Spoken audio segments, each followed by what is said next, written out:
बिस्मिल्लाहिर्रहमानिर्रहीम, अस्सलाम वालेकुम। लाइव डॉक्टर शाहिद मसूद के साथ मैं हूं सुबैरा सलीम।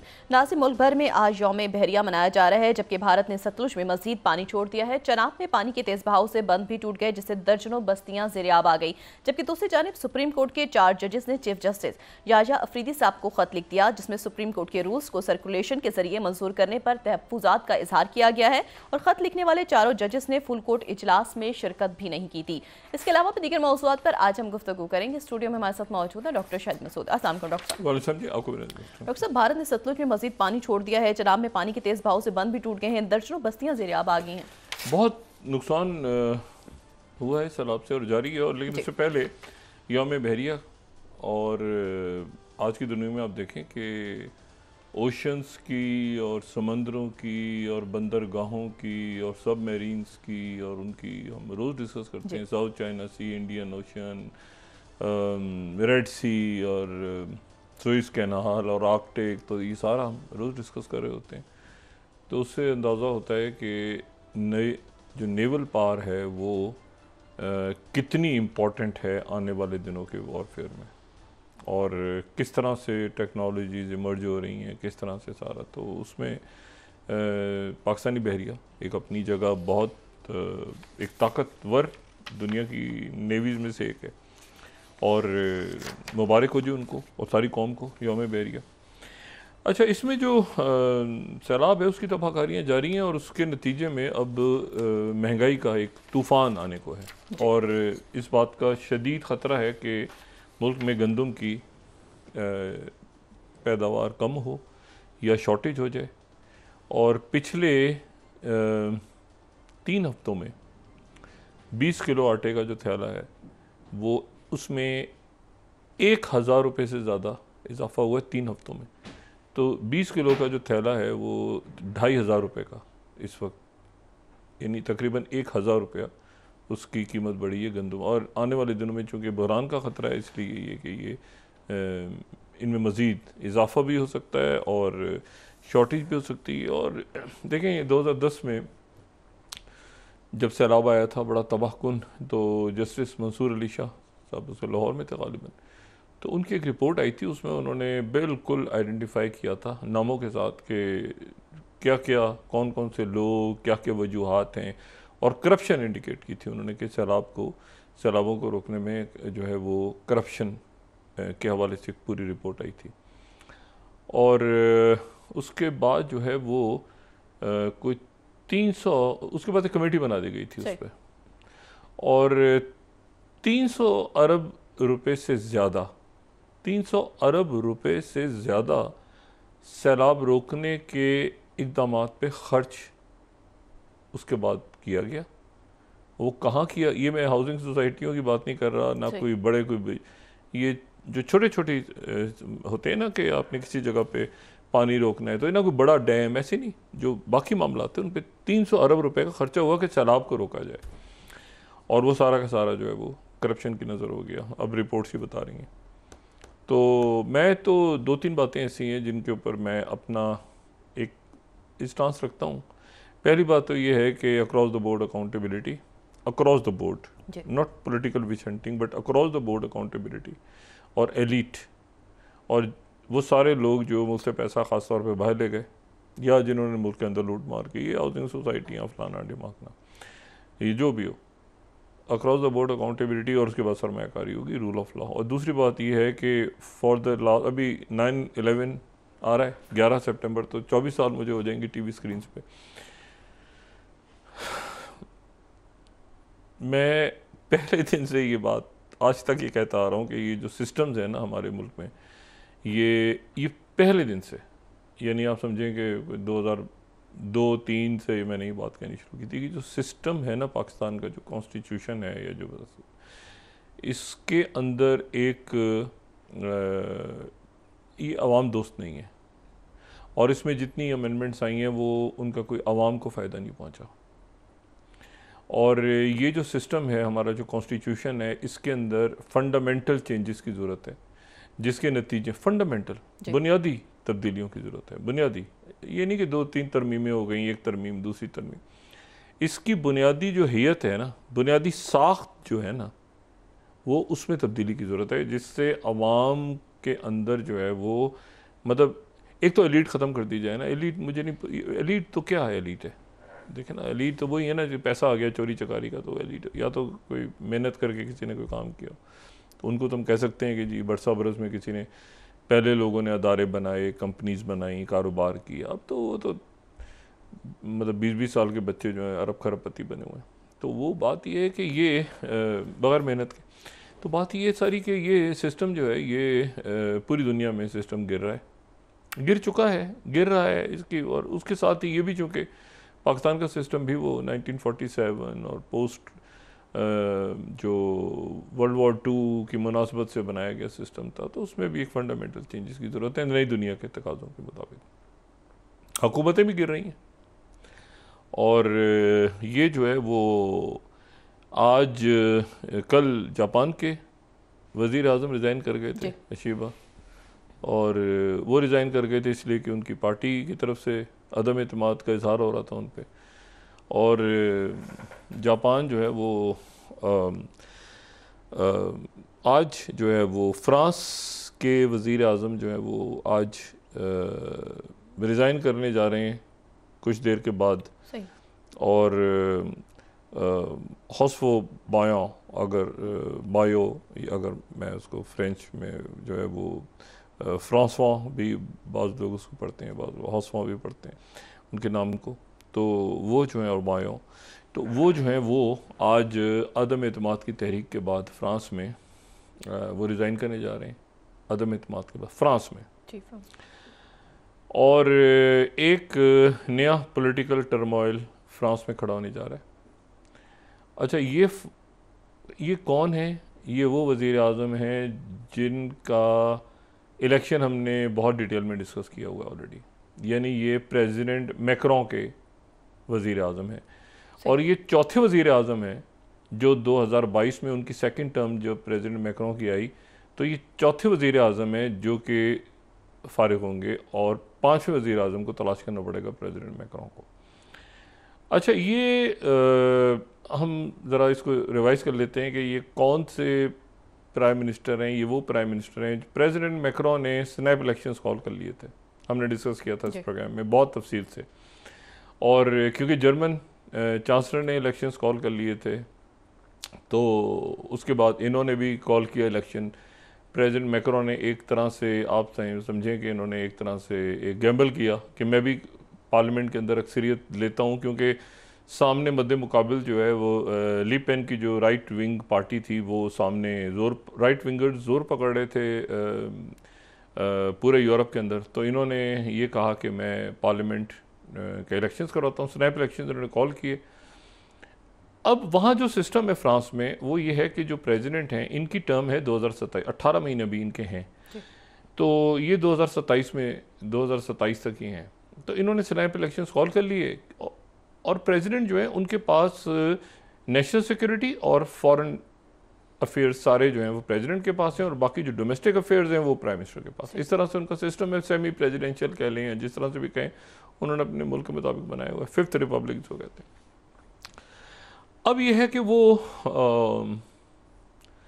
चार्ल्स डी गॉल से किसी ने पूछा था ना एक बार फ्रांस में कि, तो चार्ल्स डी गॉल ने कहा था कि 274 किस्म का चीज़ हो एक मुल्क में, चीज़ से मतलब पनीर हो, तो उस मुल्क को चलाना कितना मुश्किल होता है, चार्ल्स डी गॉल ने कहा था। तो वो फ्रांस जो है वो एक क्या ज़बरदस्त मुल्क है, लेकिन ये कि उसको उसकी अपनी एक तारीख़ और उसका अपना। अब वहाँ पे चौथे वज़ीर आज़म जो हैं वो आज अदम एतमाद के नतीजे में, और अदम एतमाद उन्होंने ख़ुद ही कॉल की है, और अदम एतमाद उन्होंने इसलिए कॉल की है कि 44 अरब डॉलर का जो है वो बजट पे कटौती का बिल वो लाना चाह रहे हैं और 2 छुट्टियां ख़त्म करना चाह रहे हैं, और उससे पहले वो चाहते हैं कि उनको सारी पार्टियां जो हैं सपोर्ट करें, और सारी पार्टियां जो कि सपोर्ट नहीं कर रही, तो इसके नतीजे में उन्होंने कहा कि मैं एक एतमाद का वोट लूँगा, एतमाद का वोट जो है उनके ख़िलाफ़ जाएगा और वो रिज़ाइन कर जाएंगे और हुकूमत गिर जाएगी फ्रांस की। क्योंकि ये वही फ्रांस के इलेक्शंस हैं जिसमें हमने बात की थी कि जो ली पेन जो हैं उनकी जो राइट विंग पार्टी है वो बहुत ज़्यादा यहाँ पे ज़ोर पकड़ रही है, ली पेन जो है, और लिपेन की पार्टी ज़ोर पकड़ रही है, और इनके जो वालिद हैं वो जेन लिपेन, वो उन्होंने ये पार्टी बनाई थी, और वो भी राइट विंग के एक बड़े रहनुमा। और उसके बाद इन्होंने जो है वो ये कहा कि मैं जो, और 29 साल जॉर्डन बरदैला जो हैं वो इनके, चूँकि इनको सज़ा हो गई, इनको नाअहल करार दे दिया, तो अब शायद जॉर्डन जो बरदैला हैं वो शायद प्रेसिडेंशियल इलेक्शन अगला लड़ें। लेकिन ये वो लीपेन हैं जो कि ट्रंप के क्लोज तस्वुर होती हैं। और जब इनको सज़ा हुई थी तो प्रेसिडेंट ट्रंप ने और जेडी वैंस ने सब ने कहा था, इसी साल के फरवरी मार्च में जब सज़ा इनको हो गई थी, 5 साल के लिए बैन कर दिया गया था इनको, तो उस पर उन्होंने कहा था कि विच हंटिंग हो रही है, और उस सज़ा को गलत करार दिया था। अब यह है कि फ़्रांस में इलेक्शन तो कॉल हो गया, लेकिन यह है कि एक तरफ राइट विंग है, ये तो सेंट्रलिस्ट है ना, प्रेसिडेंट मैक्रोन तो सेंट्रलिस्ट हैं, एक राइट विंग है, एक लेफ्ट विंग है, ठीक है ना, यानी सोशलिस्ट हैं और राइट विंगर्स हैं। लेकिन इशू ये है कि राइट विंग और लेफ्ट विंग इकट्ठा है, अजीब सा एक सिलसिला है। और ये सेंट्रलिस्ट जो है बीच में प्रेसिडेंट मैक्रोन, तो या तो ये खुद एक पिक करेंगे, अब 2-3 ऑप्शन हैं इनके पास। एक ऑप्शन ये है कि ये पिक करें एक और प्राइम मिनिस्टर, लेकिन वो प्राइम मिनिस्टर पिक इनको फिर अपनी पार्टी से करना होगा, फिर वो वोट कैसे लेगा, फिर जोड़ तोड़ होगी, तो फ्रांस एक पॉलिटिकल टर्मोइल में चला गया दोबारा। दूसरा ये है कि ये फिर असेंबली को डिसॉल्व कर दें, और ये फिर एक मतलब, लेकिन ये कि फिर वो तो राइट विंग, पूरी राइट विंग आ जाएगी। और लेकिन ये कि जो निकोलस सार्कोजी हैं, जो इनसे पहले जो प्रेसिडेंट थे होलैंडे, तो उनसे पहले जो प्रेसिडेंट थे वो निकोलस सार्कोजी थे। तो निकोलस सार्कोजी जो हैं वो ये कहते हैं कि जी उन्होंने उनसे वो मुख्तलिफ एजाज़ात वगैरह छीन लिए गए थे, क्योंकि उनके ऊपर करप्शन के चार्जेस चल रहे हैं। उनको सज़ा 7 साल की हुई थी, फिर 3 साल की हुई, बहुत सारे इल्ज़ाम उन पर लगे थे निकोलस सार्कोजी पे कि वो करप्शन के भी, फिर लिबिया के लोगों ने 2007 के इलेक्शंस में सपोर्ट किया, और ये सारे इल्ज़ाम थे। तो अब ये है कि वो आज ये फ़ैसला होने जा रहा है कि वहाँ पे फ़्रांस के अंदर जो पॉलिटिकल टर्मोइल है वो क्या रुख इख्तियार करता है। लेकिन ये जो है ये काफ़ी ज़्यादा इस लिहाज से कुछ अजब सा मामला है कि फ़्रांस जो है वो एक इकोनॉमिक क्राइसिस का भी शिकार है, और इकोनॉमिक क्राइसिस का फ़्रांस जो है वो शिकार है। और ये जो है ये ना सिर्फ फ़्रांस शिकार है, बल्कि जो बरतानिया और पूरे यूरोप की मईशत, जो जंग है ना, ये जो यूक्रेन की जंग यूरोप की मईशत खा गई है, पूरी दुनिया की मईशत भी खा गई है, और यूरोप की मईशत भी खा गई है। और यूरोप के अंदर पहले ही एक ये सीरिया के क्राइसिस की वजह से और लिबिया के क्राइसिस की वजह से, और उधर एंजेला मार्केल वो तमगे ले रही हैं, और इमिग्रेशन और ये और वो जी, मैं तो मतलब वो फिर उसके नतीजे में हुआ कि दुनिया भर से लोग वहाँ पहुँच गए, जॉब्स वहाँ पे हैं नहीं, वो मुजाहरे कर रहे होते हैं, कभी फ्रांस में आग लग रही है, कभी इधर लग रहे हैं, कभी उधर लग रहा है, कभी वो उधर, दुनिया भर से उन्होंने लोग पहुँच, और जंगें छेड़ी तो फिर लोग पहुँचे ना वहाँ। अब वो इमिग्रेशन, ये राइट विंग स्ट्रॉन्ग हो गई उसके नतीजे में। तो आप सड़कों में जाएँ तो अच्छे खासे पेरिस के अंदर सड़कों पे लोग पड़े हुए हैं, और जनाब उधर मुख्तलिफ हर जगह, हर यूरोप में जो है वो, अब वो यूक्रेन के लोग भी आ गए, और इकॉनमी तबाह हो गई। तो मैं सिर्फ ये कह रहा था कि निकोलस सार्कोजी जो हैं उन्होंने इनको मशवरा ये दिया कि आप जो है वो रिज़ाइन ना करें किसी सूरत, ठीक है, आप किसी सूरत रिज़ाइन ना करें, पार्लियामेंट तोड़ दें। अच्छा, ये निकोलस सार्कोजी को थोड़ा सा उनके करीब भी हैं, निकोलस सार्कोजी के इसलिए करीब हैं कि निकोलस सार्कोजी ने जो इनके जो मैरी लिपेन ने इनके फादर को 2007 के इलेक्शन में ब्लॉक किया था। तो राइट विंग के हैं, वो खुद राइट विंग के हैं, लेकिन वो बहरहाल ये जो एक्सट्रीम राइट विंग पार्टी है इसको इन्होंने ब्लॉक करके रखा था। तो निकोलस सार्कोजी जो हैं वो इनको मशवरे वगैरह देते रहते हैं। लेकिन मैं जो आपसे बात कर रहा था इकॉनमी की, कि मईशत इस कदर ख़राब है इस वक्त कुछ मुल्कों की कि और उसमें फ़्रांस, यूरोप के बाकी मुल्क, ये दूसरा बड़ी मईशत है EU की। तो इसके बारे में मैं सिर्फ आपको यहाँ पर टेलीग्राफ अगर कोट करूँ 37th, फ्रांस में need IMF bail out. 37th, France में need IMF bail out warns finance minister. मैं सिर्फ आपको दुनिया की इकोनॉमीज का हाल बता रहा हूँ कि इन वो जो रिज़ाइन कर रहे हैं वज़ीर आज़म, वो इसलिए कर रहे हैं कि वो 44 अरब यूरोस का बजट कम करने जा रहे थे वेलफेयर का, और वेलफेयर का, हाउसिंग का, हेल्थ का, के आवाम के लिए, क्योंकि वो डिफेंस का कम नहीं कर सकते, क्योंकि EU ने कमिटमेंट दी हुई है प्रेसिडेंट ट्रंप को कि हम 5% करेंगे यूक्रेन पे खर्च करेंगे, ठीक है, GDP का।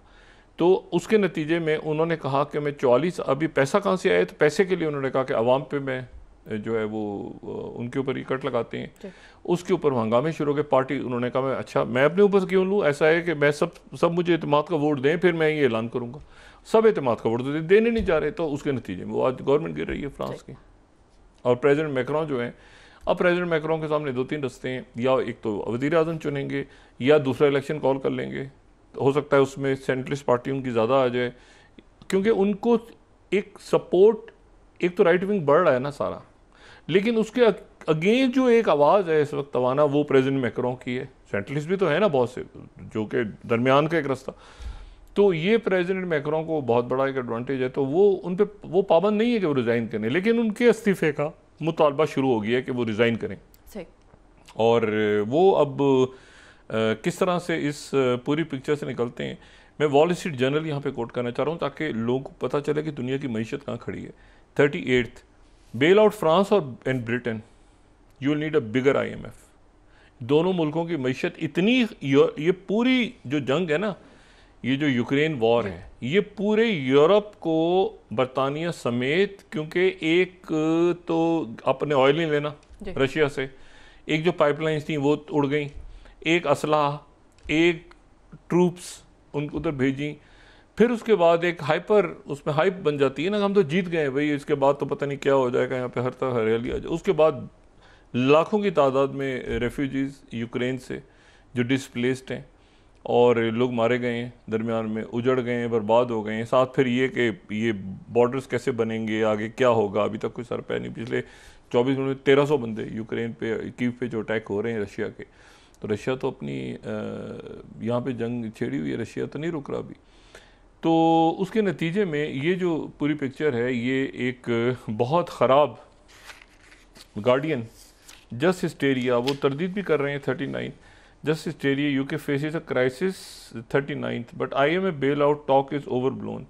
तो ठीक है, मतलब मैं सिर्फ ये कहने जा रहा हूँ आपको कि ये जो है ये हो भी सकता है, नहीं भी हो सकता, जो भी कुछ हो बहरहाल, लेकिन ये कि वहाँ पर एक प्रॉब्लम ऐसी है, जो प्रॉब्लम वहाँ पर एक नया प्रॉब्लम, देखें ना, नया इशू खड़ा हो रहा है कि इस पूरे सिनेरियो में फ्रांस की एक तो उनके वज़ीर आज़म इसलिए जा रहे हैं कि वो फाइनेंशियल इश्यूज़ की वजह से जा रहे हैं।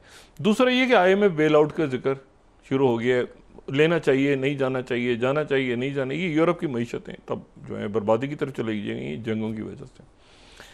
और ये तो सवाल ही पैदा नहीं होता ना कि कोई मुल्क इस वक्त जो है दुनिया का, वो वहाँ पर करप्शन और अकाउंटेबिलिटी के बगैर कोई मुल्क चल रहा हो। मतलब मईशतों में इतनी ज़रूरी है, लाजमी चीज़ है, कोई एक चवन्नी की इन्वेस्टमेंट, कहीं लोगों का अपना मुल्क क्राइसिस में, तो वो इन्वेस्टमेंट तब आएगी जब उनको पता होगा कि रूल ऑफ लॉ है और अकाउंटेबिलिटी अक्रॉस द बोर्ड है, और यहाँ पे कोई एलिट क्लास नहीं बैठी जो कि किकबैक्स ले और मनी लॉन्डर करके पैसा बाहर ले जाए। तो ये बहुत ज़रूरी है पाकिस्तान के अंदर और दुनिया के सारे मुल्कों में। ये रूल्स बड़े सख्त हो रहे हैं, आने वाले दिनों में बड़े सख्त होंगे, और इमिग्रेशन के हवाले से भी, बाकी हवालों से। तो फ्रांस की और जापान के वज़ीर आज़म किसी और वजह से उनकी हुकूमत गिरी। ये हुकूमत जो फ्रांस की आज गिरने जा रही है, ये पॉलिटिकल टर्मोइल आ रहा है उनकी ख़राब तर इकॉनमी की वजह से, ठीक है, जिसमें ये बातें हो रही हैं कि जी IMF के पास फ्रांस जाएगा और बरतानिया को भी जाना चाहिए। वो बरतानिया के कह रहे हैं कि ओवर ब्लोन है, हम इस पर काबू पा लेंगे, लेकिन काबू कैसे पाएंगे कि वो ज़ाहिर है इमिग्रेंट्स को और वेलफेयर और ये सारा वो बाहर निकालेंगे लोगों को।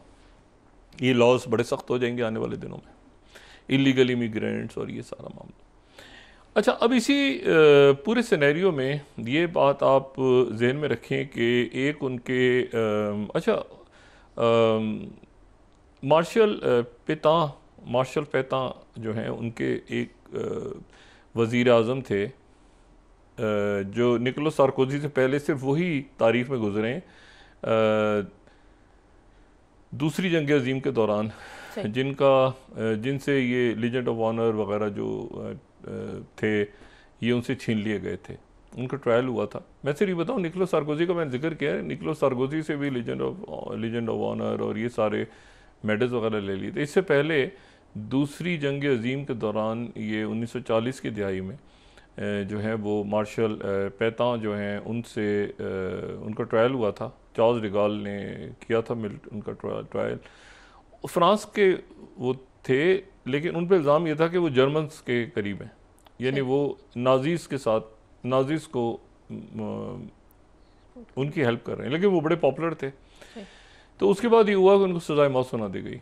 लेकिन सज़ाए मौत को फिर दुनिया भर की तरफ से रिएक्शन आया, उनके अपने मुल्क में भी रिएक्शन हुआ, तो फिर उसके बाद जो है वो उनको उनकी सज़ाए मौत जो है वो कन्वर्ट हो गई उम्र कैद में, और फिर उसी तरह से उनका इंतकाल हो गया। तो फ़्रांस की तारीख़ में 2 ही दफ़ा ऐसा हुआ है कि 2 ही सदूर से या वज़ीर आज़म से या सदर से 2 ही दफ़ा ऐसा हुआ है कि उनको इस तरह से उनसे ये एजाज़ात वापस छीने गए हैं। उनमें से एक के ऊपर तो गद्दारी का इल्ज़ाम था, दूसरे पे करप्शन का इल्ज़ाम था, और वो निकोलस सार्कोजी वो भी हयात हैं, ज़िंदा हैं। अच्छा, तो ये मैंने आपको बताया कि 2 हुकूमतें 2 दिनों में हमने देखा, और दोनों जापान मगरबी मुल्क तो नहीं है, लेकिन बहरहाल ज़ाहिर है कि उसको एक उनका इत्तेहादी है जापान बड़ा, तो वहाँ की। फिर साउथ कोरिया में हमने देखा। कल मैं कुछ ब्रांड्स बताता नॉर्थ कोरिया कह गया था, साउथ कोरिया की जगह। काफ़ी लोगों का रिएक्शन है, कॉल्स वॉल्स की उन्होंने, तो उससे मुझे अंदाज़ा होगा कि लोग चलें थोड़ा गौर से तो सुनते हैं गुफ्तगू को। तो मैं हो सकता है जान के कह रहा हूँ बार बार नॉर्थ कोरिया साउथ कोरिया की जगह, ताकि लोग उसकी निशानदेही करें। बहरहाल मैं माजरत चाहता हूँ, कल की उसकी कई जो ब्रांड्स का मैं जिक्र कर रहा था, नॉर्थ कोरिया कह गया, साउथ कोरिया की जगह। अच्छा, अब इसमें जो इशू है वो ये कि 2 दिन में 2 हुकूमतें जो हैं वो गिर रही हैं। 2 दिन में 2 हुकूमतें गिरने जा रही हैं, और उसमें जो है वो इम्पॉर्टेंट बात जो है वो ये है कि जो अब देखें ना, फॉरेन पॉलिसी का एक आर्टिकल अभी 4th अभी उन्होंने थोड़ी देर पहले लिखा है, is this the time for Macron to resign, Emmanuel Macron to resign 4th। यानी अब ये बात शुरू हो गई है कि ये जो है ये क्या रिज़ाइन कर देना चाहिए, नहीं करना चाहिए, क्या आगे कैसे बढ़ेगा, क्या बढ़ेगा, ये तो मतलब एक इशू है कि ये जो है ये प्रेसिडेंट मैक्रोन ने इससे निकलना है। अच्छा, अब आ जाएं कि ये क्यों यूरोप के अंदर हो रहा है। देखिए, जो यूरोप में हो रहा है, आपके ख्याल से पाकिस्तान पर उसका असर नहीं होगा? पूरी दुनिया, उनके वीज़े, उनकी मईशत, वहाँ फैमिलीज़ कितनी साउथ एशियन रहती हैं, मुस्लिम्स कितने रहते हैं, नॉन मुस्लिम्स कितने रहते हैं, इमिग्रेंट्स कितने हैं, क्या है। तो एक तो पूरा यूरोप जो है वो इस वक्त एक टर्मोइल का शिकार हो गया, क्योंकि मैंने आपसे कहा ना, और फिर नेटो नाम की कोई चीज़ एग्जिस्ट नहीं कर रही। EU जो है उसमें आपस में मसला है। 1.5 साल पहले तक धड़ाधड़ मुल्क शामिल हो रहे थे, नेटो का हिस्सा बन रहे थे। अब वो नेटो का हिस्सा बनने को कोई मुल्क तैयार नहीं हो रहा, बल्कि वो अपने ऊपर बड़ा एक मुसीबत है कि भाई नेटो में आप जाएंगे तो आपको इतने % अपनी GDP बढ़ानी पड़ेगी। तो हुकूमतें गिर रही हैं, महंगाई और ये और वो और वीज़े, और वो ज़ाहिर है कि वो अब वीज़े, स्टूडेंट वीज़े दें और वहाँ जाएँ तो शायद वो आप रह जाएँ, क्योंकि वो उनकी यूनिवर्सिटीज़ भी ग्रेजुअली बंद हो रही हैं, आर्टिफिशियल इंटेलिजेंस हर जगह आ गई है, और रिमोट लर्निंग हो रही है, डिग्रीज़ जो है वो बेकार होती जा रही हैं। तो ये है कि अब इसमें 2 दिन में 2 हुकूमतें। अच्छा, अब इसमें अब देखें ना सिस्टम, अब मैं अगर वो आज उनको देखूँ, ये अगर फर्स्ट देख के फिर हम आगे निकलते हैं, लेकिन मैं इसको दिखाऊंगा मेजॉरिटी ऑफ फर्स्ट, अगर देखें majority of assembly members will vote against the government, ठीक है ना। अब वो अजीब तरह से 3 ब्लॉक्स बन गए ना, यानी वो कुछ सर पैर ही नहीं है। ये इलेक्शन का रिजल्ट इस तरह से आया था, अगर सेकंड देखें ना, इलेक्शन का रिजल्ट इस तरह से आया था 2024 में, पिछले साल, कि सबसे ऊपर जो है वो मैरी लेमिंग की पार्टी 33.14 वोट ले गई थी, सेकंड स्लाइड अगर हम देखें, और उसके बाद 27.99% जो है वो ले गए थे जो न्यू पॉपुलर फ्रंट। अच्छा, ये फार राइट और एक फार लेफ्ट, यानी ये left, not far left but left, ठीक है। लेकिन इशू ये है कि ये दोनों ले गए थे। अच्छा, प्रेसिडेंट मैक्रोन की जमात पार्लियामेंट में है, लेकिन वो प्रेसिडेंट है, ये ध्यान में रखें, उनका इस पार्लियामेंट से कोई ताल्लुक नहीं, सवाए इसके कि कानूनी तौर पर उन्होंने एक वज़ीर आज़म को पिक करना होता है। अब वज़ीर आज़म को पिक करना इस किस्म की पार्लियामेंट से बड़ा मुश्किल है। यानी वो सदर रहेंगे, इस पार्लियामेंट में जो भी कुछ होता रहे वो सदर रहेंगे 2027 तक, लेकिन इस पार्लियामेंट को चलाना बड़ा मुश्किल हो जाएगा। ठीक है ना। तो इशू ये है कि अब वो इस तरह से वो डिवीजन हो गई, नतीजे में 3 ब्लॉक बन गए जो मैंने, तो ये आज, अब ये अगर फर्स्ट स्लाइड देखें तो majority of assembly members will vote against the government, आज इस तरह से होगा। और इसमें जो है वो सोशलिस्ट और ग्रीन अलायंस और कम्युनिस्ट और ये अगर हम फर्स्ट स्लाइड दिखा सकें तो 3 ब्लॉक्स हैं, और 3 ब्लॉक्स में वो फिर इस तरह से, और मतलब है कि एक अजीब खिचड़ी सी पकी हुई है, वो कौन किधर जाता है, लेकिन बहरहाल वो उनकी हुकूमत जो है वो इसमें एक प्रॉब्लम का शिकार हो जाएगी, और वो ख़ुद भी शायद यही चाहते हैं वज़ीर आज़म उनके कि उनकी हुकूमत गिर जाए।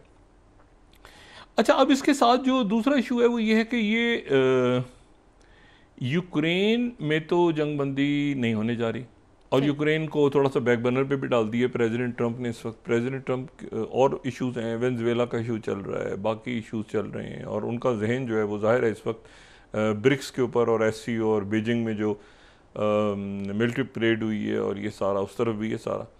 लेकिन आज ज़ेलेंस्की साहब ने कमाल किया है, ज़ेलेंस्की साहब ने आज कमाल ही कर दिया है। ज़ेलेंस्की साहब ने आज ये बयान दिया है कि प्रेसिडेंट ट्रंप ने एक बड़ा अच्छा काम किया है। बड़े दिनों के बाद प्रेसिडेंट ट्रंप की ज़बरदस्त किस्म की तारीफ की है यूक्रेन के प्रेसिडेंट ज़ेलेंस्की ने। उन्होंने कहा कमाल कर दिया आपने ट्रंप साहब, कमाल ही कर दिया आपने, इस बात पे कि आपने इंडिया पे टैरिफ लगाए।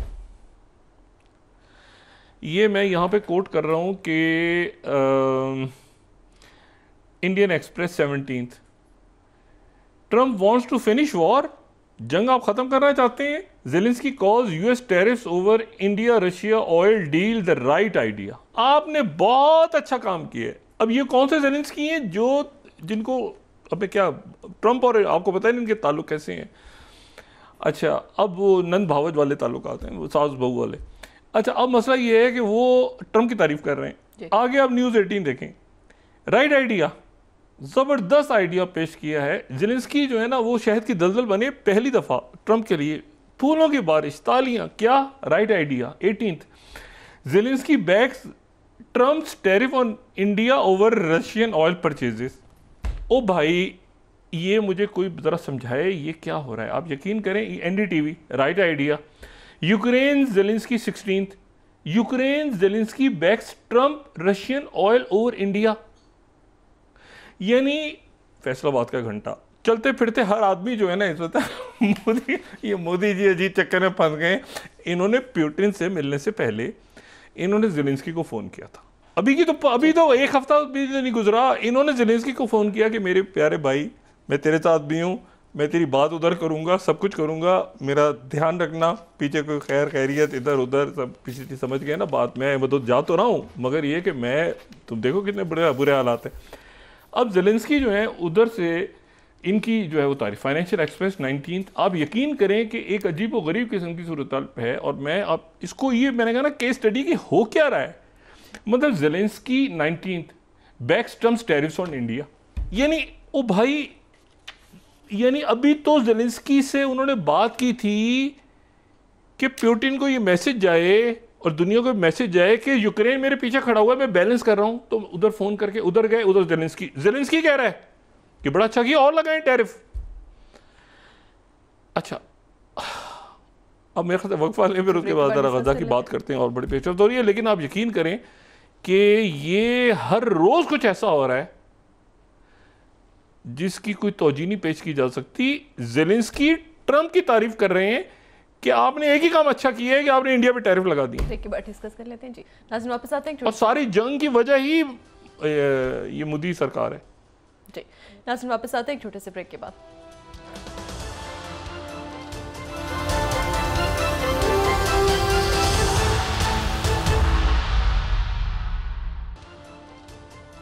वेलकम बैक नाज़रीन। डॉक्टर साहब, बिलावल भुट्टो ज़रदारी साहब ने एक बार फिर मुल्क में ज़राई इमरजेंसी लगाने का मुतालबा किया है। देखें अब ये क्रॉप्स के हवाले से और ज़राअत के ऊपर क्या तबाहकारियाँ हैं और किस तरह से निकलते हैं हमारे हुक्मरान। लेकिन ये कि इसमें वही बात कि एक तो कुदरती आफात हैं और एक मैन मेड क्राइसिस। मैंने आपको बताया 2010 की पूरी रिपोर्ट है जिसके ऊपर कोई अमल दरामद नहीं हो सका। अच्छा, इसमें जो दूसरी बात है वो ये है कि ब्रिक्स का इजलास हुआ आज, ये बहुत इंपॉर्टेंट, ब्रिक्स का सरबराही इजलास हुआ। सही। और ये सरबराही इजलास जो है ब्रिक्स का, ये ब्राज़ील के जो प्रेसिडेंट हैं लूला दे सिल्वा, उन्होंने हंगामी तौर पे बुलाया था। और उसमें जो लोग शरीक हुए उसमें ज़ाहिर है कि मेज़बान थे वो खुद शरीक हुए, और उसमें जो रशिया के प्रेसिडेंट पुतिन वो भी ऑनलाइन शरीक हुए बाय वीडियो। और इसमें प्रेसिडेंट पुतिन, ठीक है, ब्राज़ील के लूला दे सिल्वा, ब्रिक्स स्टैंड फॉर बी, तो ब्राज़ील हो गया, और फिर उसके बाद इसमें जो आर है वो रशिया आ गया, तो प्रेसिडेंट पुतिन शरीक हुए, और चाइना के प्रीमियर शी जिनपिंग शरीक हुए, और जो नॉर्थ अफ्रीका है उनके सिरिल रामाफोसा जो उनके प्रेसिडेंट हैं वो शरीक हुए। ये ऑनलाइन सारे वाया वीडियो लिंक सब शरीक हुए, और ये सरबराही इजलास आज हुआ। लेकिन इसमें इंडियन प्राइम मिनिस्टर मोदी शरीक नहीं हुए, और वो शरीक इसलिए नहीं हुए कि ट्रंप की तरफ से जो बात की गई है कि जी ब्रिक्स में आप जो शराइत आयद हुई हैं तो उससे, लेकिन ये मेरा अपना मौक़िफ़ है कि इनको शरीक शायद हो जाना चाहिए था, या मतलब या आप हैं या आप नहीं हैं ब्रिक्स में, ख़ास तौर पे जब पुतिन और शी जिनपिंग और सारे शरीक हो रहे हैं और आप वहाँ से जयशंकर जी को कह रहे हैं कि वो शरीक हो जाएं। बहरहाल अभी जो उनकी मैं स्पीच देख रहा था 32nd जो ब्रिक्स इजलास से साउथ अफ्रीका के प्रेसिडेंट ने इसमें जो बात की है, सिरिल रामाफोसा जो 32nd, तो उनकी जो साइट है उसके ऊपर ये पूरी उनकी स्पीच है। उन्होंने पूरे दुनिया के हालात का और क्लाइमेट का और बाकी पूरे ग्लोबल चैलेंजेस जो हैं, ब्रिक्स का प्लेटफॉर्म एक बहुत बड़ा प्लेटफॉर्म है और आधी दुनिया उसमें शामिल होने के लिए खड़ी है ब्रिक्स की मेंबरशिप लेने के लिए। तो ये जो है ये आज उनका ख़िताब था और उन्होंने बड़ा ज़बरदस्त ख़िताब किया। अच्छा, प्रीमियर जो शी जिनपिंग हैं उनका जो एड्रेस था वो उन्होंने मल्टीलैटरलिज्म पे बात की और मल्टीलैटरल ट्रेडिंग सिस्टम पर भी बात की। मैं ग्लोबल टाइम्स कोट कर रहा हूँ 61st प्रीमियर शी जिनपिंग ने ब्रिक्स के इजलास से जो उनकी टॉक थी वो भी बड़ी उनकी इम्पॉर्टेंट थी, और उसमें उन्होंने जो है वो जो हिस्सा मीडिया के लिए जारी हुआ वो ही हिस्सा यहाँ पे मौजूद है जो मैं कोट कर रहा हूँ। सारा हिस्सा मीडिया को नहीं जारी हुआ, ये बड़ी इंटरेस्टिंग बात है। इनकी जो तकारीर हैं, यानी ग्लोबल टाइम्स हमने दिखा दिया मेरे ख्याल से 61st, हमने उसका रेफरेंस दे दिया 61st स्लाइड ग्लोबल टाइम्स का, कि ग्लोबल टाइम्स ने भी उनकी तकरीर का एक हिस्सा जो है वो दिखाया है और बताया है कि ये उन्होंने स्पीच की। अच्छा, मैं ये बात जो है वो क्यों कह रहा हूँ कि ये स्पीचेस का कुछ हिस्सा आया है सामने, यानी जो ब्राज़ील के प्रेसिडेंट लूला दे सिल्वा हैं उनकी स्पीच का भी कुछ हिस्सा आया है, कुछ हिस्सा जो है वो प्रीमियर शी जिनपिंग का आया है। मैं इसलिए कह रहा हूँ कि रशिया के जो प्रेसिडेंट पुतिन है उन्होंने कहा कि हम अपनी स्पीच जाहिर ही नहीं करेंगे, सामने नहीं लाएंगे कि प्रेसिडेंट पुतिन ने क्या बात की। अभी मेरे ख्याल से उनकी स्पीच हो गई होगी, लेकिन उन्होंने जो स्पीच की है तो मैं ताज़ कोट कर रहा हूँ। पुतिन स्पीच 62nd, ये उनके स्पोक्समैन ने कहा बड़ी इंटरेस्टिंग बात है। Putin speech at BRICS summit not to be open to press, इसको ये प्रेस को जारी नहीं की जाएगी। अगर उनका हुआ प्लान तो कुछ हिस्सा शायद वो एक दो जुमले जारी कर देंगे, वो जो खिताब करेंगे उन्होंने कहा कि ये ओपन टू प्रेस नहीं है। प्रेसिडेंट पुतिन की जो स्पीच है ओपन टू प्रेस नहीं है, वो जो स्पीच करेंगे। भारत से प्राइम मिनिस्टर मोदी शरीक नहीं हुए, आप देखें अजीब व गरीब बात है। यानी उधर से पुतिन, शी जिनपिंग, अच्छा और ब्राज़ील, मुझे ब्राज़ील पे थोड़ा सा इसलिए मैं बता रहे उनकी अपनी फॉरेन पॉलिसी है, लेकिन वो इतना, ये देखें अभी जुलाई में गए थे, जुलाई में ये ब्राज़ील गए थे और 57 साल के बाद 57 ईयर्स के बाद पहले इंडियन प्राइम मिनिस्टर थे जो स्टेट विजिट पे जिनको ब्राज़ील ने बुलाया था। और ये ब्राज़ील गए, इनका बहुत अच्छा वहाँ पे इस्तकबाल हुआ। देखिए मुल्कों के दरमियान जो है ना वो जो ताल्लुकात होते हैं ना वो दिन में बनते हैं ना वो दिनों में ख़त्म होते हैं। तो ये वहाँ गए और मैं अभी अभी की बात है, ये सितंबर, तो इससे पहले आप अगस्त में चले जाएं, जुलाई अभी 2 महीने पहले। और फिर उसके बाद जो है वो मैं से भी देख रहा था 22 अभी ये गए हैं ब्राज़ील, और 22 आप देखें तो prime minister Modi becomes first Indian prime minister in 57 years to make a state visit to Brazil.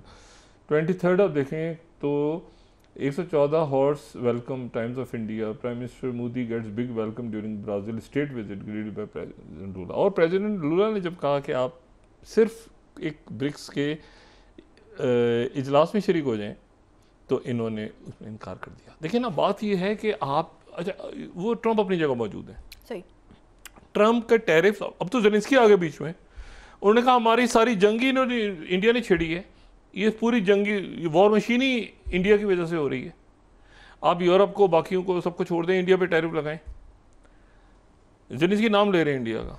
अच्छा, अब इशू ये है सारा, इसी में कहीं जो है वो अचानक जो हमारे इंतहाई मोहतरम शशि थरूर हैं वो भी कहीं जज्बाती हो गए, हालांकि बड़े वो ठंडी तबीयत है उनकी, लेकिन वो भी कहीं जज्बाती हो गए शशि थरूर जी, और उन्होंने कहा कि प्रेसिडेंट ट्रंप को उन्होंने मुखातिब करते हुए कहा है, पता नहीं क्या उनका मैं स्टेटमेंट देख रहा था, उन्होंने कहा कि ना हम भूलते हैं और ना हम माफ़ करते हैं।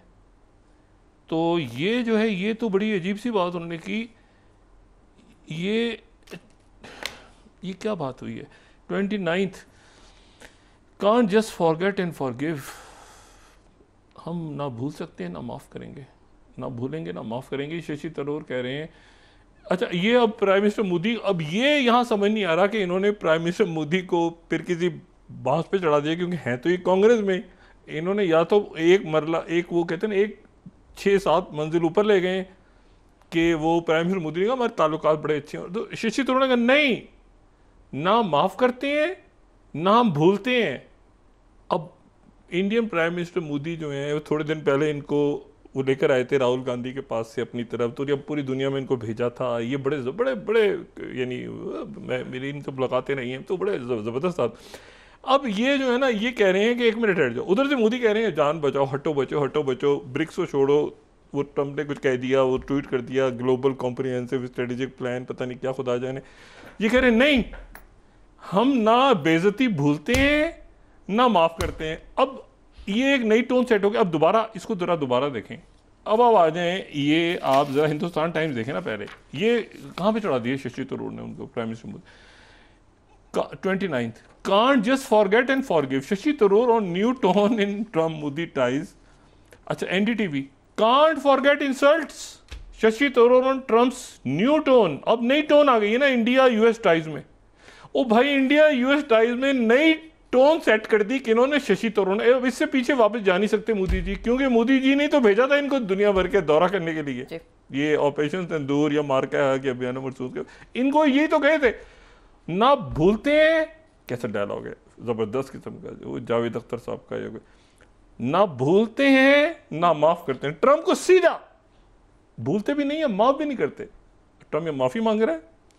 अच्छा सुने, अच्छा 1 मिनट, तो ये जो है ना, एक इन्होंने एक वो ऊपर रह गए, तो मैं इनकी सुन रहा था, मैं कहा ये क्या कहती है शशि थरूर साहब ने, मोदी जी एक वहाँ पे 12 इंटरनल पॉलिटिक्स। अब आ जाए गजा पे। गजा में जनाब प्रेसिडेंट ट्रंप ने सोशल ट्रुथ पे, प्रेसिडेंट ट्रंप जो बात करते कहते हैं ना अक्सर प्रेस कॉन्फ्रेंसेस में इधर उधर, सोशल ट्रुथ उनका अपना प्लेटफॉर्म है, उस पर जो बात है वो ऑन रिकॉर्ड। अब वो 4th उन्होंने रखा है कि everybody wants the hostages home, ठीक है, everyone wants this war to end. आगे ये इंतहाई इंपॉर्टेंट जुमला इसके आगे आ रहा है, the Israelis have accepted my terms. Most important जुमला ये है, इसराइल मान गया मेरी शराइत। It is the time for Hamas to accept as well. Hamas तो कब की मान चुकी है, और मैं वार्न कर रहा हूं हमास को कि वो जो है वो एक्सेप्ट नहीं करेंगे तो ये होगा मेरी आखिरी वार्निंग है, और उसके बाद ये दूसरी वार्निंग नहीं आएगी। Thank you for your attention to this matter, Donald J Trump, president of United States of America. चलें जी, अब ये इनका आ गया। अच्छा, अब इसमें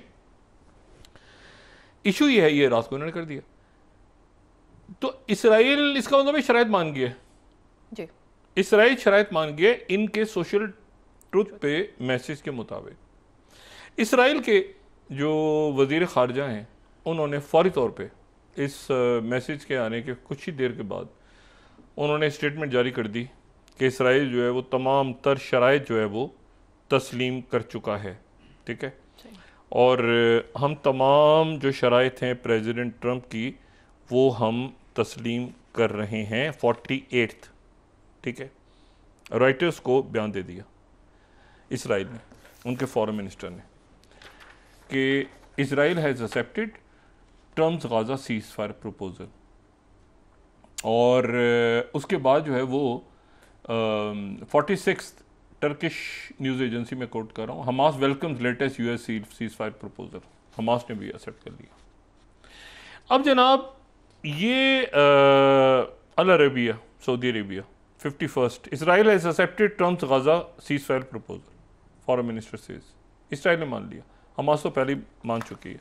और मैंने आपको बताया कि इसमें जो आखिरी, जो कल भी मैंने बात की थी, कि इसमें जो फाइनल टचेस हैं वो गाजी हमीद जो कि 2011 वाली जो डील थी उसमें वो शरीक थे। और उसके बाद जो है वो करिश्मा बास्किन, डॉक्टर करिश्मा बास्किन जो कि इसराइल की तरफ से थे, और इन दोनों ने मिलके एक फ़ौजी रिलीज़ किया था जो कि जिसमें फिर मरवान बरगोती पीछे रह गए थे, लेकिन जो लोग रिहा हुए थे उनमें IS अनवर भी थे। एनीवे, अब वो शराइत तस्लीम कर ली बकौल प्रेसिडेंट ट्रंप के सोशल ट्रुथ मैसेज के इसराइल हैज़ एक्सेप्टेड। हमास माने, हमास ने भी मान ली। अच्छा, उसके बाद ये हुआ कि आज स्पेन की तरफ से जो है वो एक ऐलान कर दिया गया। स्पेन ने आज एक ऐलान किया, क्योंकि ये ध्यान में रखें कि इस पूरे पॉलिटिकल टर्मोइल में ये जो फ्रांस में चल रहा है, ये पॉलिटिकल टर्मोइल में फ्रांस ही 22 तारीख को सऊदी अरेबिया के साथ अक़वाम मुत्तहिदा की वो कॉन्फ्रेंस चेयर करने जा रहा है, जिसमें और उसमें MBS खुद जा रहे हैं, MBS खुद जा रहे हैं, और मैक्रोन भी खुद जा रहे हैं। अभी तक जो इतलात हैं खुद। अब आप मुझे बताएं कौन सा मुल्क होगा जो MBS के प्रेजेंस में सऊदी अरेबिया, और सऊदी अरेबिया से पूरे ज़ाहिर है कि वहाँ पे और भी शख्सियात होंगी, तो वो उनको ना कहें। सऊदी अरेबिया की तरफ से मैसेज आ रहा है ना कि आप इसको रिकगनाइज़ करें। तो आज स्पेन ने पाबंदियाँ आयद कर दी। मगरबी किनारे से जितनी उनके पास सामान आता है और जितनी शिप्स आ रही हैं और जो कुछ आ रहा है, उनकी तरफ से पाबंदी आयद हो गई। अच्छा, पाबंदी उनकी तरफ से स्पेन ने आयद की, और ये मैं यहाँ पे कोट कर रहा हूँ उन्हीं की 53rd उनके जो प्राइम मिनिस्टर हैं, उन्होंने टोटल आर्म्स एम्बार्गो लगा दिए इसराइल पे, और पैलेस्टीनियन जेनोसाइड का लफ्ज़ उन्होंने इस्तेमाल किए, ठीक है। और ये तुर्की मीडिया में कोट करूं तो उनके जो सेंचुरीज हैं प्राइम मिनिस्टर, उन्होंने स्वीपिंग सैंक्शन इसराइल पे लगाई हैं और जेनोसाइड का लफ्ज़ इस्तेमाल किया, ठीक है। अच्छा, लेकिन उसके बाद ये हुआ कि ये स्पेन की तरफ से सारी बात हुई। थोड़ी देर के बाद जो है इत्तेफाक से ये हुआ, अब इसको इत्तेफाक कहें जो भी कहें, इसके वहाँ पर यरूशलेम में एक अफसोसनाक वाक़या पेश आया, जिसमें उनके 5 लोग जो इसराइली थे उनको गोलियां मार के नामालूम अफराद ने उनको कत्ल कर दिया।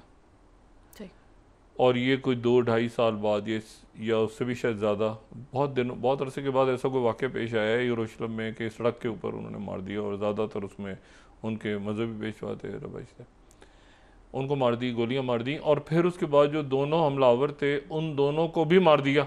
उनकी शनाख्त नहीं हो सकी, बताया गया कि ये फ़लस्तीनी है, उनको भी मार दिया। वहाँ कोई फ़ौज के लोग या पुलिस के लोग, उन्होंने भी मार दी गोलियाँ। जो ज़ख्मी हुए उनमें से 12 ज़ख्मी हैं, 6 की हालत नाजुक है, जो इसराइली हैं जो वहाँ पे थे। लेकिन 2 बातें उसमें बड़ी अजब सी हैं। पहली बात तो ये है कि यरूशलेम में वाक़या पेश आया। दूसरी बात यह है कि दोनों हमलावरों का ताल्लुक मगरबी किनारे से था। ये वो मगरबी किनारा जिसके बारे में मुत्तहिदा अरब अमारात खुल के कह चुका है कि वो किसी सूरत वो इसराइल का हिस्सा, इसराइल वहाँ पर ना जाए, और इसराइल वहाँ जाने से रुक गया उसके बाद, मगरबी किनारा। और आज जो है वो किंग ऑफ जॉर्डन जो हैं शाह अब्दुल्ला, वो अबू धाबी में है, और अबू धाबी में उनकी मुलाकात हो रही है, और हुई है बड़ी ज़बरदस्त मुलाकात उनकी प्रेसिडेंट मोहम्मद बिन जायद से। और इसराइल जो रुका है ये वेस्ट बैंक की तरफ जाते जाते जो रुका है ये यूएई की वजह से रुका है। और वेस्ट बैंक के जाने का मतलब ये है कि यरूशलेम का मतलब ये मस्जिद अक्सा, यानी फ्यूचर जो दारुल हुकूमत अनाउंस होने जा रहा है। तो ये वो जिसको प्रेसिडेंट ट्रंप 1.0 में तल अवीव से यहाँ लाने के चक्रों में थे। तो यूएई की तरफ से बात की गई है और यूएई ने आज ही खुल के बात की है। और ये खलीज टाइम्स में कोट कर रहा हूँ 57 UAE president and king of Jordan reject any Israeli plans to annex the West Bank. मैं किसी कंस्पिरेसी थ्योरी जो हो रहा है, लेकिन एक बात इंटरेस्टिंग है, स्पेन ने कहा कि एम्बार्गो लगा दिया जाए इसराइल पे और हम तस्लीम करने जा रहे हैं। इन्होंने कहा कि मगरबी किनारा जो है उस पर इसराइल जाएगा नहीं। दो फ़लस्तीनी हैं, दोनों का ताल्लुक रमल्ला से बताया जा रहा है कि यानी मगरबी किनारे से आए और उन्होंने आके दहशत गर्दी की और ये मार दिए लोग सारे। और जो मरे हैं लोग उनमें से एक स्पेन का शहरी है। सही, यानी ये नेतन्याहू ये जाहिर करना चाह रहे हैं कि दहशत गर्दी वहाँ से भी हो रही है हमारे ऊपर। लेकिन प्रेसिडेंट ट्रंप इसको आगे, ये बात अब आगे जा चुकी है, ये बात अब बहुत आगे जा चुकी है। इसको प्रेसिडेंट ट्रंप ये माहिदा, ये जो एक उनका सोशल ट्रूथ पे मैसेज है कि इसराइल ने उनकी टर्म्स मंजूर कर ली हैं। मार्को रूबियो आ रहे हैं मशरिक़ वस्ता में, मुझे अभी उसकी सितंबर के मिड में उन्होंने कहीं अक़वाम मुत्तहिदा की इजलास से पहले मशरिक़ वस्ता का दौरा करना है। उससे पहले गालिबन ये सारा स्टीव विटकॉफ और बाकी लोग सारे जो हैं वो ये इसको, क्योंकि ये जो बात है ना कि इसराइल ने तस्लीम कर लिया, उधर से कह रहे हैं कि कतर तो बार बार कह रहे हैं, सऊदी अरेबिया तो बार बार कह रही है, यूएई तो बार बार कह रहे हैं, इजिप्ट तो बार बार कह रहे हैं, जॉर्डन तो बार बार, पूरी दुनिया बार बार कह रही है कि हमास तो मान चुके हैं। पाकिस्तान की तरफ से भी इसराइली शदीद मजम्मत हुई है पाकिस्तान की तरफ से भी, तुर्किया वहाँ खड़ा है। तो बात सारी ये है कि इसराइल का मानने का मतलब ये है कि अब इसमें कोई ऐसी रुकावट नहीं है। प्रेसिडेंट ट्रंप बहुत आगे चले गए हैं और उन्होंने ये पहले कहा कि इसराइल ने मान ली है सारी शराइत, अब हमास वाले आप भी माने। सही। और उसमें एक कंडीशन नहीं थी, इसराइल परेशान है जिसके ऊपर, वो ये कि उसमें एक तो हमास के गैर मुसल्लह होने की बात नहीं है, दूसरा ये कि फ्यूचर में हमास के लोग क्या इलेक्शन जब भी होंगे तो उसमें शरीक होंगे। बेदखली को तो छोड़ दें आप। और आज उन्होंने कहा कि हरिकेन आ जाएगा और रात को फिर बमबारी करेंगे और ये करेंगे, वो बमबारी करेंगे, बिल्डिंग्स गिराएंगे, उनका जो काज है उसने कहा कि हम हरिकेन लेकर आएंगे यानी और बिल्डिंग्स तबाह करेंगे। लेकिन ये कि बकरे की माँ कब तक खैर मनाएगी, एक दिन तो छुरी की नीचे आएगी। जी बहुत शुक्रिया डॉक्टर साहब। नाज़रीन के साथ ही आज का प्रोग्राम अपने इख्तिताम को पहुंचा। मुझे सुमेरा सलीम को इजाज़त दीजिए, अल्लाह निगहबान। जी डॉक्टर साहब, इस दुआ के साथ कि अल्लाह ताला सैलाब की तबाहकारियाँ जल्द से जल्द ख़त्म करे और ख़ित्ते से, पूरी दुनिया से, ख़ास तौर पर गज़ा से कोई बहुत अच्छी खबर आए। अपना दोस्तों, रिश्तेदारों, गिरदोनवाह के लोगों का सब ख्याल रखिएगा। अल्लाह हाफ़िज़।